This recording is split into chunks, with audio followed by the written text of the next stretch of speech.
Welcome back Telugu movie reviews. Amani గారు కొమరక్క కీలక పాత్రల్లో నటించిన మూవీ బ్రహ్మాండ. ఈ మూవీ ఈ ఆగస్ట్ 29న థియేటర్లో రిలీజ్ కావడం జరిగింది. మూవీ ఎలా ఉంది అంటే యావరేజ్ అని చెప్పవచ్చు. మూవీ యొక్క స్టోరీ విషయానికి వస్తే, ఇచ్చొల్ల అనే గ్రామంలో ప్రతి అర్ధరాత్రి 12 గంటలకు హత్యలు జరుగుతూ ఉంటాయి.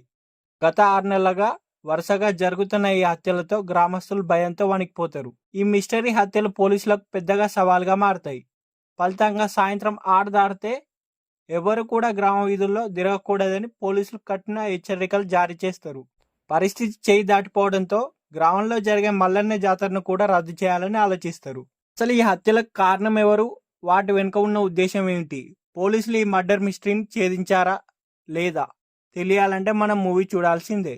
ఈ మూవీ యొక్క విశ్లేషణ విషయానికి వస్తే, గ్రామీణ నేపథ్య కథలు, అక్కడ సంస్కృతి, కళలు ఎప్పుడూ కూడా దగ్గరగా ఉంటాయి. వాటికి కాస్త ఆధ్యాత్మిక స్పర్శ తోడైతే మరింతగా ఆదరిస్తారు జనాలు. అలాంటి ఓ గ్రామీణ కళా నేపథ్యాన్ని, ఒగ్గు కళాకారుల జీవితాన్ని ఒక మర్డర్ మిస్టరీతో కలిపి బ్రహ్మాండ అనే చిత్రాన్ని తెరకెక్కించారు మేకర్స్. సినిమా ఆరంభం నుంచి చివరి వరకు హత్యల భయంతో అట్టుడికిపోయిన గ్రామంలో చివరికి ఏం జరిగిందన్న ఉత్కంఠతను క్లైమాక్స్లో కన్వీనియన్స్గా చూపించారు.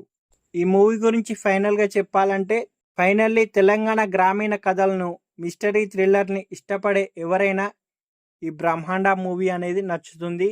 ఈ మూవీని ఫ్యామిలీతో కూడా కలిసి చూడవచ్చు. ఓసారి చూసేయండి అలా ఓటీటీకి వచ్చిన తర్వాత.